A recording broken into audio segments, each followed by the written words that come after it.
Selamat datang di saluran bijak investasi.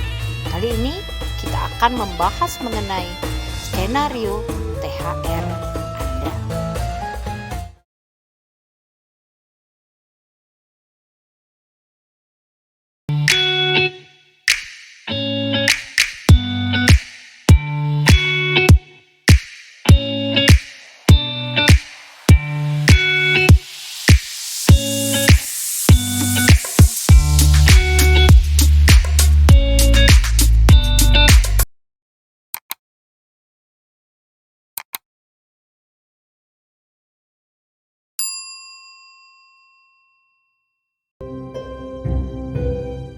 Assalamualaikum warahmatullahi wabarakatuh.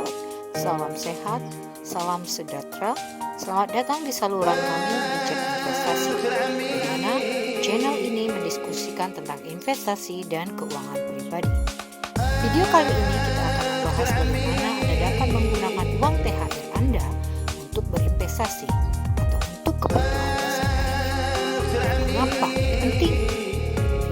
Akan memberikan Anda wawasan berharga tentang cara menginvestasikan uang Anda dan menjawab pertanyaan dalam benak Anda, apakah THR saya adalah uang panas atau uang dingin. Mari kita mulai. Berinvestasi dapat menjadi alat yang paling ampuh untuk membangun kekayaan dan mencapai kebebasan finansial. Dengan menempatkan uang Anda bekerja untuk Anda di pasar modal, maka Anda berpotensi memperoleh yang namanya pengembalian atau return yang lebih tinggi daripada melalui rekening tabungan atau investasi berisiko rendah lainnya. Tapi yang menjadi pertanyaan paling besar adalah, di mana Anda harus memulai? Langkah-langkah apa yang harus Anda lakukan? Berikut adalah beberapa langkah yang dapat Anda gunakan dalam melakukan investasi THR Anda. Langkah pertama yang perlu Anda lakukan adalah mengidentifikasi terlebih dahulu apakah THR Anda masuk kategori uang panas atau uang dingin. Lalu langkah yang kedua, kalau memang THR ini dapat digunakan untuk investasi, apa tujuan investasi Anda? Lalu langkah ketiga, apa periode investasi yang Anda cari? Jangka panjang atau jangka pendek? Dan langkah yang terakhir adalah berapa banyak risiko yang dapat Anda toleransi? Baik, kita mulai dengan langkah yang pertama. Apakah THR Anda masuk kategori uang panas atau uang dingin? Maksudnya adalah dana THR itu adalah uang yang Anda dapatkan di luar gaji Anda setiap bulannya. Lalu, apakah dana ini atau THR Anda ini tidak akan digunakan sebagai kebutuhan dasar Anda lainnya? Misal, mudik, karena tahun lalu Anda tidak mudik. Jadi Anda ingin menggunakan THR Anda untuk biaya mudik. Artinya, Anda masih memiliki kebutuhan dasar dari THR Anda. Kalau memang tidak ada lagi kebutuhan dasar yang Anda harus penuhi, maka jawabannya adalah tidak. Itu artinya uang Anda masuk kategori uang dingin. Jadi kalau demikian, maka Anda dapat menggunakan uang THR Anda untuk berinvestasi. Adalah langkah yang kedua, menentukan tujuan investasi Anda. Jadi yang perlu kita ingat adalah dasar utama investasi adalah menyimpan atau menempatkan dana Anda pada periode tertentu dengan harapan hasil penyimpanan dari dana tersebut akan menimbulkan keuntungan atau peningkatan nilai dari investasi Anda tersebut. Perlu diingat bahwa tujuan investasi bukan untuk menjadikan seorang investor itu cepat kaya. Bagaimanapun, investasi harus dijalani dengan sabar, komitmen yang kuat, serta tetap tenang ketika pasar berfluktuasi. Langkah yang ketiga adalah menentukan periode investasi Anda.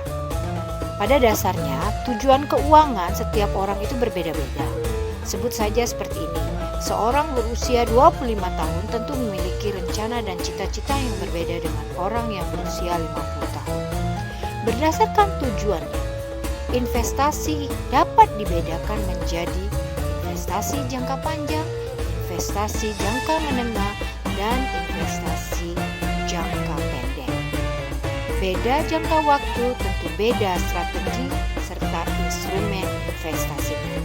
Jadi pilih dengan baik periode investasi yang Anda inginkan. Langkah terakhir yang kita bahas adalah seberapa besar toleransi Anda terhadap risiko. Karena setiap instrumen investasi itu memiliki karakteristik investasi yang berbeda-beda. Dan setiap investor juga memiliki profil risiko yang berbeda. Profil risiko tergantung kepada kemampuan dan kesediaan seseorang untuk menoleransi risiko investasi.